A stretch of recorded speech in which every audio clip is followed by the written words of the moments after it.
Hola, hola, esto es Big Left. Hoy abro una puerta en este canal, una puerta infinita. El tema de la historia mundial, de la historia, el tema del cine. Se me abren muchas puertas. Quiero mostrarles esto. Época contemporánea. Esto fue publicado en París. La fecha de publicación es de 1910. 1910. Época contemporánea. Después está Historia de Oriente, también de la misma fecha, antes de la Primera Guerra Mundial. Después está Historia de Grecia. Antes de la Primera Guerra Mundial estaba publicado esto. Tiene ilustraciones, son libros de se llama Malet. Malet. Bueno, yo me crié con esto. Me crié desde los 8 años, los 9 años leyendo la Edad Media, Malet, precioso. Y los vuelvo a leer. Otra época contemporánea, aquí está todo lo que vamos a tratar hoy día. Ahí está el gorro de Napoleón. La Revolución Francesa, todo eso está aquí. Lo leía yo. Aquí, por ejemplo, la Declaración de los Derechos Humanos, la Revolución Francesa, ahí el pueblo, Mirabeau, ese es uno de los revolucionarios, Mirabeau, etcétera, etcétera. Ahí está uno prusiano, un soldado prusiano. Ahí está un soldado de artillería de la República, etcétera.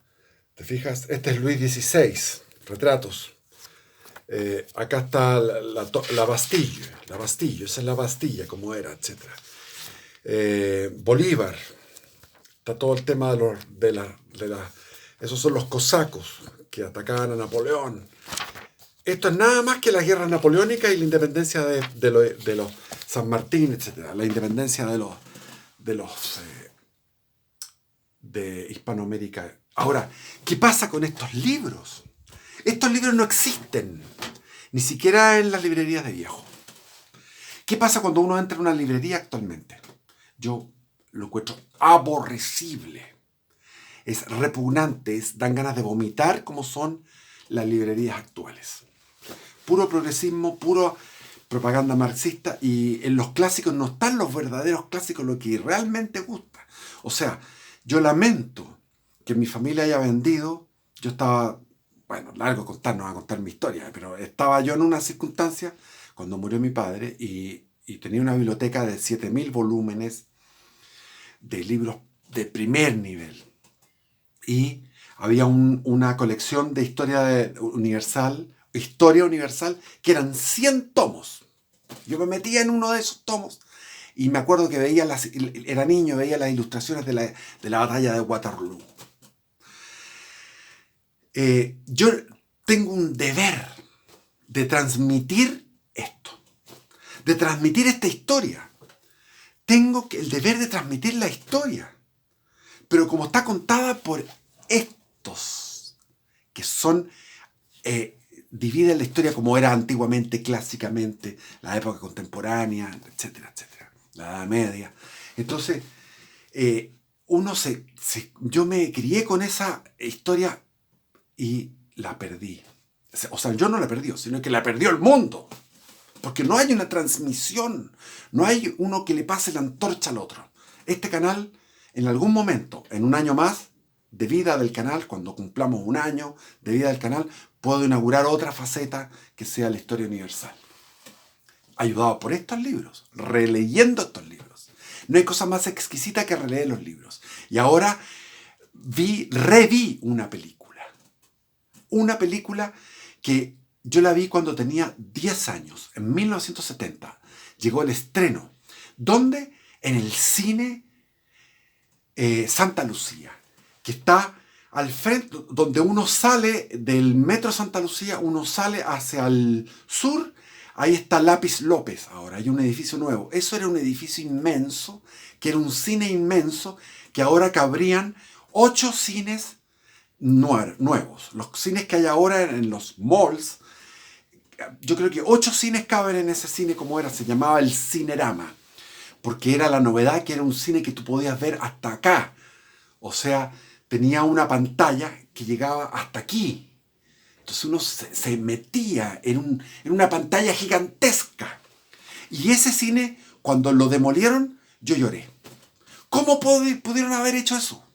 Ese cine debería continuar. Pero bueno, la modernidad trae beneficios y trae perjuicios. En este caso, es una lástima que ese cine se haya destruido. No sé qué fecha fue, pero hace mucho tiempo que se destruyó. Ese inmueble, que era un tremendo cine, el cine Santa Lucía, Cinerama. Y ahí yo vi 2001, Odisea del Espacio, de Kubrick, maravillosa película, con una pantalla así. Ahí vi Tora Tora, donde se trataba el ataque de los japoneses a las bases navales de Pearl Harbor en Hawái. Eso es una excelente película, Tora Tora.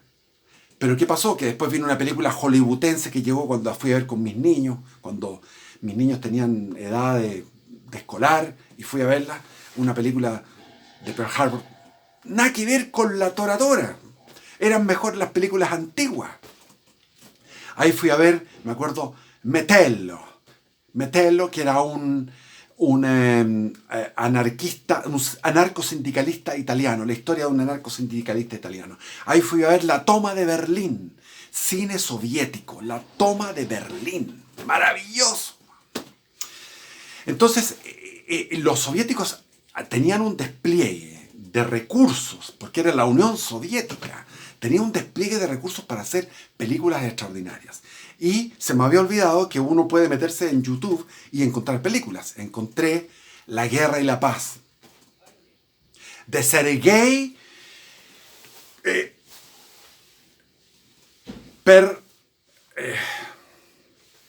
ya se me olvida el nombre.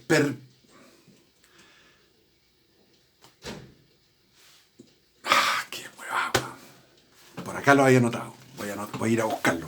Es que es un nombre tan extraño como son los rusos. Ay, no lo encuentro. Qué lata. Ya. Acá está. Bondarchuk. Sergei Bondarchuk. Lo voy a poner en la descripción. En la descripción voy a poner el nombre de él para que ustedes encuentren ahí. Van a encontrar películas de él como La Guerra y la Paz, que es extraordinaria. La Guerra y la Paz es extraordinaria. Ahora voy a hablar de una de ellas. Eso lo hizo en 1967. Un despliegue de ambientes principescos, de gente de la nobleza en San Petersburgo, bailes de la época de Napoleón, tramas donde un pícaro quiere conquistar a Natasha. Natasha era hija de un conde y cómo quiso burlarse de ella y cómo lo atrapan y después cómo el príncipe, que era el que estaba esperando a Natasha, lo encuentra en la batalla de Borodino. Y la batalla de Borodino es una batalla inmensa, no como la que vamos a tratar ahora. Es una batalla de 400.000 hombres contra 400.000 hombres. Una batalla que se despedazaron, porque el patriotismo ruso fue impresionante, cómo trató de parar en la invasión de Napoleón en 1812. Eso está hecho muy bien, la batalla de Borodino. Pero ahora viene esa película. Yo cuando la vi dije, no puede ser. Mi imaginación cómo modificó. Mi imaginación de niño de 10 años modificó la película y la hizo más buena todavía. Más buena de lo que es la película de Waterloo. Ahora, no podemos hablar de los antecedentes históricos, lo que estaba pasando. Brevemente, lo que sale en la película al comienzo dice: Napoleón en 1812 invadió Rusia, salió trasquilado, metió más de 300.000 hombres, perdió en esa campaña a Rusia, como había perdido ya también 300.000 hombres en invadir España. O sea, los españoles se rebelaron y perdió Napoleón 300.000 hombres en España y 300.000 hombres en Rusia. O sea, no debería haberse metido a España ni debería haberse metido a Rusia, porque es la Sagrada España y la Sagrada Rusia.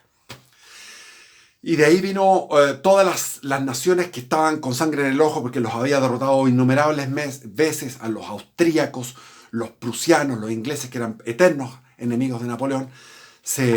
vino la batalla de las naciones, que se llamó la batalla de Leipzig, donde finalmente fue derrotado Napoleón, ya no tenía recursos, se fue retirando hacia Francia sin recursos, ya no tenía de dónde sacar recursos humanos, ya no tenía ni siquiera tropas, o sea, gente que para llevarla a reclutamiento, no tenía ya nada y estaba luchando de una manera extraordinaria, porque era un gran estratega. ¿Cómo podía él ir de aquí a allá defendiendo sus posiciones? Y finalmente la película comienza con este Sergei Bondarchuk, Sergei Bondarchuk, es extraordinario cineasta. Entonces comienza la película con un los golpes de taco, los golpes de las plantas de las botas, donde viene el mariscal Ney con el alto mando de francés a pedirle la abdicación a Napoleón. Y el actor es extraordinario, el actor de Napoleón es extraordinario. Entonces Napoleón dice: yo no voy a abdicar, no voy a abdicar. Después le dice: tienes que abdicar. Le dice Ney, le dicen los otros. Finalmente firma. Y ahí los aliados, Inglaterra, le da la posesión de una isla que se llamaba la isla Elba, que es una isla pequeña, que está entre Córcega y Italia, y en esa isla él tenía la posibilidad de ser el rey de la isla y tener 1000 soldados, que era su guardia personal y un par de barcos. Grave error de los ingleses, porque Napoleón, eso fue en junio del año 14, y ya antes de que se cumpliera un año, en los aliados, en los ejércitos aliados, rusos, prusianos, austríacos, españoles, qué sé yo, todos los que estuvieron ahí en Italia, cometieron excesos, pusieron a un rey que era el rey Luis XVIII. Luis XVIII era un gordinflón. En este caso Orson Welles hace de este rey en la película, y este rey era un inepto. Por otro lado, se cometieron muchos abusos, entonces el pueblo empezó a tener nostalgia de Napoleón. Y Napoleón, mientras tanto, recibía todas estas noticias en la isla, hasta que decide poner a sus tropas en estos dos barcos, una cosa así, no recuerdo los detalles, y llega a la costa. ¿Qué me acordaba yo? Yo me acordaba que la película era que venían botes con todos los soldados de Napoleón, que eran 1000, y lo esperaba el mariscal Ney con 30.000 hombres, como en las dunas, en las colinas que daban a la costa. Y ahí se bajaba Napoleón y se enfrentaba.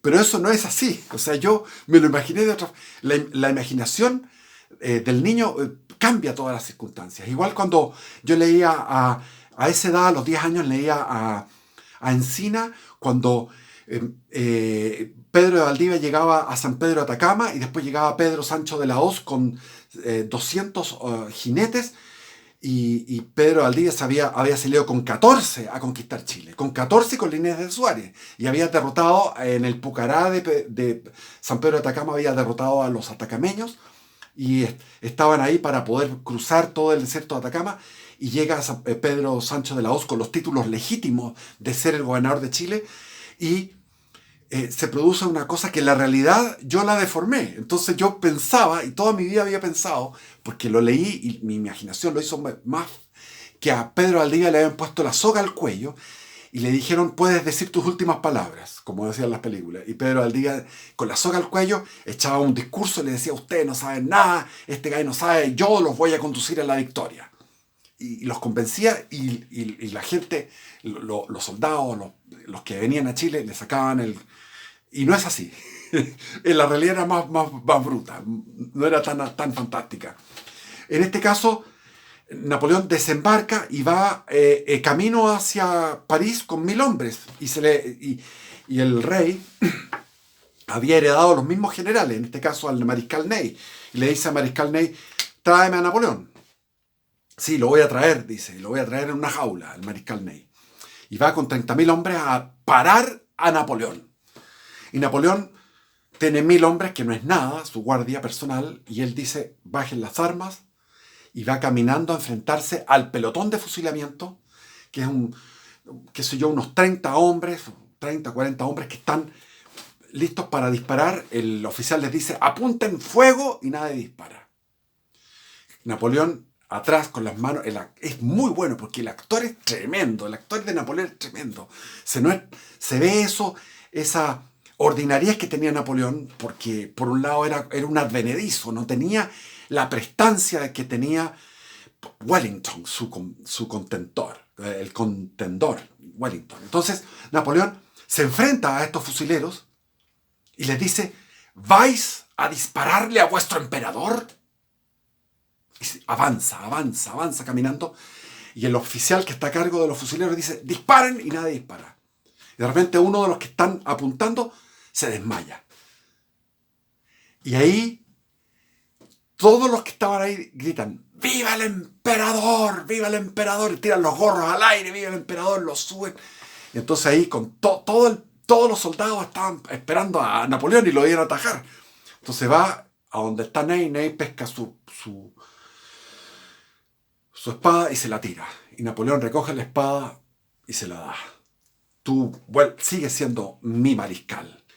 Saca su sombrero y ¡guau! Hay que entender que Napoleón llevaba 20 años en guerra. Empezó la campaña, sobre todo la toma de Tolón, que habría que hablar un video entero de la toma de Tolón. Después cómo reprimió a las manifestaciones contra los girondinos de la poblada, el pueblo insurrecto en París. Entonces él esperó, dijo a todos los fusileros y a los de la artillería, disparen cuando vean las caras, cuando estén viendo las caras, cuando vean las expresiones, en ese momento disparen, no antes. Bueno, reprimió y ahí fue ganando. Después está la campaña de Egipto. La campaña de Italia es para 5 videos de estos, 5 videos de la campaña de Italia, etc. Bueno, el gran Napoleón lo toman en andas los soldados y va a Grenoble primero, a distintas ciudades, y en las ciudades llega la gente, ¡viva Napoleón! Que sí, sale ahí en la película, sube a un balcón junto con el mariscal Ney y dice, Francia soy yo. No, yo soy Francia y Francia soy yo. Yo soy Francia y Francia soy yo. Bueno, el Luis XVIII tiene que salir de su palacio, todo tristón, se sube en la carroza y comienzan los famosos 100 días de Napoleón. Los 100 días. Llega y pide paz y muestra ahí la facilidad que tenía este genio de tener 4 o 6 secretarios a los cuales cada uno iba dictando distintas cartas a distintas personas con distintos temas. Entonces él podía manejar un tema, el otro tema, iba dictando a 6 secretarios las cartas y a todos les daba que quería paz. Yo creo que sinceramente él ya quería paz. Estaba más viejo, le había pasado la cuenta la vida porque él dormía en el caballo, podía dormir 4 horas al día, no más de eso. Entonces era de una actividad tremenda, era extraordinario. No solamente era militar, sino que él, si me pongo a hablar de Napoleón no vamos a hablar de la película. Es así. Tenemos que dejar a Napoleón de un lado, pero ahí muestran Napoleón en la bañera, en el calor, muy bien actuado, y inmediatamente la respuesta nos hizo esperar de todas las potencias de Europa, toda Europa. Napoleón es un delincuente, es un ladrón, lo que es verdad. Era un delincuente, un ladrón, y tenemos que unirnos, y se une la confederación, sobre todo Prusia. Los primeros que mandan un ejército son los prusianos al mando de Blücher y los ingleses al mando de Wellington. Y de repente le llega la noticia en la película de que Wellington y Blücher estaban separados, se fueron por separado. Entonces Napoleón sale con lo poco que tenía, que eran 100.000 hombres, 130.000 hombres, y derrota a Blücher, y Blücher huye. Y al huir, le dice Napoleón a uno de sus generales, Grouchy, le dice a uno de sus generales, Grouchy, le dice, ve y persíguelo. Y que tu objetivo es perseguir a Blücher, a los prusianos, y que no se junten con Wellington. Y yo me voy a encargar de Wellington. Y Napoleón va al encuentro de Wellington y ahí aparece Sergei Bondarchuk. Bondarchuk. Esa genialidad que tiene para tratar todos los ambientes principescos al interior, los bailes, se ven a los escoceses bailando. ¡Qué belleza! Una belleza todo eso que... Y por fuera llueve, llueve, llueve, y llegan las noticias de que Napoleón va directo hacia Bruselas, y Wellington ahí, en medio del baile, no quiere que haya... que la gente se ponga nerviosa, se va y se refugia, porque viene un emisario de Blücher, etc. Va y se refugia con sus generales y ve dónde va a resistir a Napoleón en Waterloo. Ya lo tenía él pensado de antes, había recorrido ese campo. O sea, Wellington no era un improvisado. Wellington había logrado derrotar a las tropas napoleónicas en España. Él se hizo su carrera en España. Entonces, sabía cómo derrotar a Napoleón. Y la mejor manera de derrotar a Napoleón es como jugando un ajedrez en el cual tú estás todo el tiempo a la defensiva. Todo el tiempo a la defensiva. Entonces dijo, aquí nos vamos a instalar, porque ya sabía eso. Y se instalaron ahí los ingleses en una serie de colinas. La película está hecha con 8.000 tropas de la época, 1970. Se confeccionaron 8.000 uniformes de caballería, de artillería, franceses o prusianos y ingleses. Entonces es un despliegue de extras, que son miles y miles de extras. Entonces viene la lluvia. Las tropas de Napoleón llegan y está lloviendo. Están lloviendo en los dos campos, una lluvia tremenda, lluvia de verano. Esto era en julio, lluvia de verano. Yo pasé por esa zona. Además se hizo en el mismo lugar de la batalla. O sea, la película se hizo en el mismo lugar de la batalla, que todavía se conservan las aldeas, o sea, las casas patronales. Habían 3 casas patronales que juntaban otras casas menores, que eran de 3 fundos que habían ahí. Y esos 3 lugares, que eran pueblitos, aldeas, estaban fortificados prácticamente. Eran verdaderas fortalezas que estaban en el valle. Después venían las colinas y estaba entonces... estaba ubicado Wellington, cuando ya se quita la lluvia y empieza el desayuno, se muestra el relajo de Wellington, ese esplendor de la nobleza inglesa, que todo, por favor, vamos a derrotar a este tipo, y mirando por el catalejo, mientras Napoleón pasaba revista a sus tropas a caballo. Ahí va el ladrón de Europa. Y para la artillería, Napoleón era un artillero, su especialidad era artillería. Su primera victoria fue en el sitio de Toulon, la toma de Tolón en el Mediterráneo francés, que estaba tomado por los ingleses en plena Revolución Francesa. La Revolución Francesa trajo como consecuencia 20 años de guerra. 20 años de guerra. Entonces... él era un experto, y la toma de Tolón fue nada más que táctica de artillería. Y en eso era un genio en muchos aspectos. No quería adentrarme en todo el código de Napoleón. Además, él era jurista, era científico. Cuando fue a su campaña en Egipto, iba con Champollion y hablaba de igual a igual, hablaba en términos de científico, porque él era un gran estudioso, no era cualquier tipo. Y ahí aparece el desayuno de Napoleón antes de la batalla, y comienza la batalla. Pero lamentablemente Napoleón tenía que postergar el inicio de la batalla. ¿Por qué? Porque los cañones, las balas de cañón de aquella época chocaban contra el barro y no causaban el mismo daño cuando está el terreno seco. Cuando está seco, la bala de cañón se estalla contra el terreno y saltan todas esas tierras,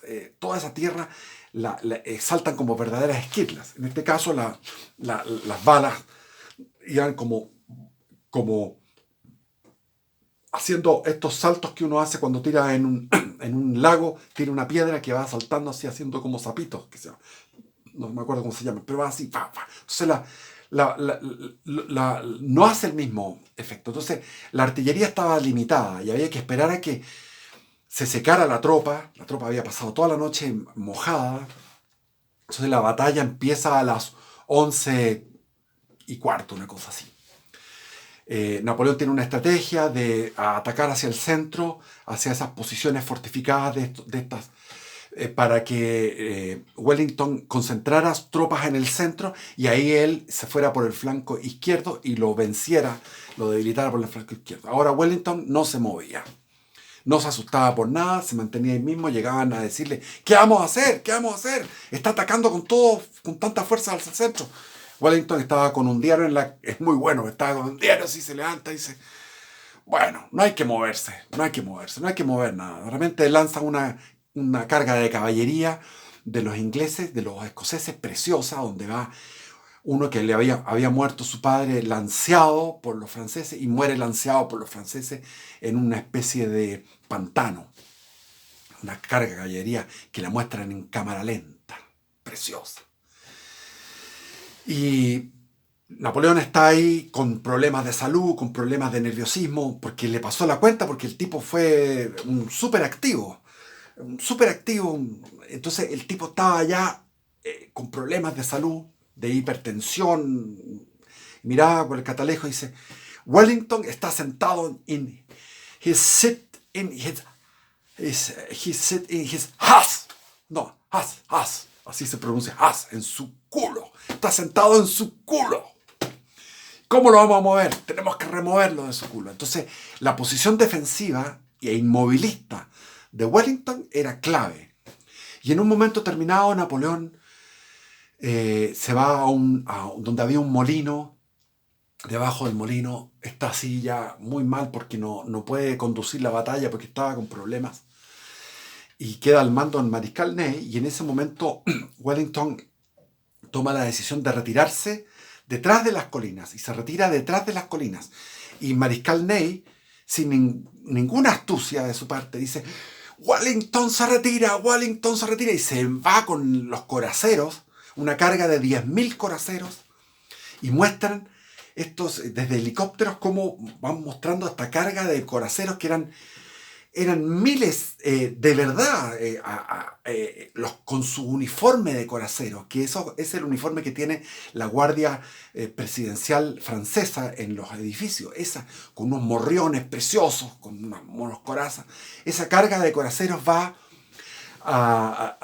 pasan, suben por la colina y se encuentran, después de la colina, se encuentran con todos los ingleses en posición en cuadros, unos hincados, otros de pie y otros atrás, y van disparando a esta caballería, que la van diezmando, la van liquidando la caballería, que la necesitó Napoleón en el último momento. Y Napoleón se recupera de este malestar, y va a ver y dice, ¡Ney, idiota! ¿Cómo te fuiste con la caballería sin apoyo de la infantería? ¿Cómo te fuiste para allá? Sin ver lo que estaba pasando al otro lado de la colina, él intuía lo que estaba pasando. O sea, la caballería de los corazones, lo mejor que tenía de caballería diezmada. Los lanceros ya habían actuado. Bueno, y le vienen a decir a Napoleón, mira, por el catalejo, ¿quiénes son esos? No se ve, de lejos se veía un ejército que avanzaba. Era Blücher, era el prusiano. Y no se veía si de qué bandera eran. Miraban y no sabían quién era. Blücher, al escuchar cañonazos, a la distancia, en la lejanía, onda así, poco menos que poniendo la oreja en la tierra. Los remazones decía, hay una batalla, vamos para allá. Y Blücher intuitivamente dice, vamos para allá y vamos a triunfar. Se va con 40.000 hombres, Blücher. Y Grouchy, que lo perseguía con 30.000 hombres, que era el francés, que estaba bajo el mando de esa división, escucha los cañonazos y en vez de ir a donde estaban los cañonazos, discute con sus oficiales. Los oficiales dicen, tenemos que ir donde está la pelea, vamos para allá. No, dice Grouchy. A mí Napoleón me encargó de perseguir a Blücher. Y ese es mi objetivo, perseguir a Blücher. Pero si no lo hemos encontrado, ¿dónde está Blücher? Vamos para allá. No. mi objetivo es perseguir a Blücher. Segundo los antecedentes que tengo, estaba ya en ese... Claro que estaba Blücher ahí, pero Blücher ya se había movido porque al escuchar los cañonazos se fue a hacer la batalla. O sea, Napoleón, el alto mando francés, ve que viene un ejército. Y muchos dicen, debe ser Grouchy, el francés, nuestro apoyo. Y Napoleón dice, no. Por cómo están desplegados, cómo se mueven, son prusianos. ¿Y dónde está Grouchy? Necesito esos 30.000 hombres ahora. ¿Dónde está Grouchy? Grouchy. Momentos estelares de la humanidad. Eso lo leí en Stefan Zweig. He leído la batalla de Waterloo. Es que yo, cuando era niño, me dedicaba a todas las batallas, a todas las guerras. O sea, yo podría hablar de guerras, pero para el mundo. ¡Oh! Ya se me fue el tiempo, me cago, y todavía no termino la batalla. Chuta madre. Puf. Bueno, vean la película. Veanlo en internet. Voy a ponerlo en la descripción del texto. Yo me dedicaba, cuando regalé una carta de Bernardo Higgins que tenía mi familia, se la regalé a la escuela militar, al ejército de Chile. Fue una ceremonia muy bonita y después hubo un cóctel y me encontré con un profesor de estrategia. Y empecé a hablar de igual a igual. Por fin había encontrado a alguien con quien hablar de estrategia, porque toda mi vida había pasado mi infancia de estrategia. Entonces hablamos de Austerlitz, hablamos de Guderian, hablamos de Manstein, hablamos de Rommel, hablamos de mil cuestiones. Estábamos fascinados.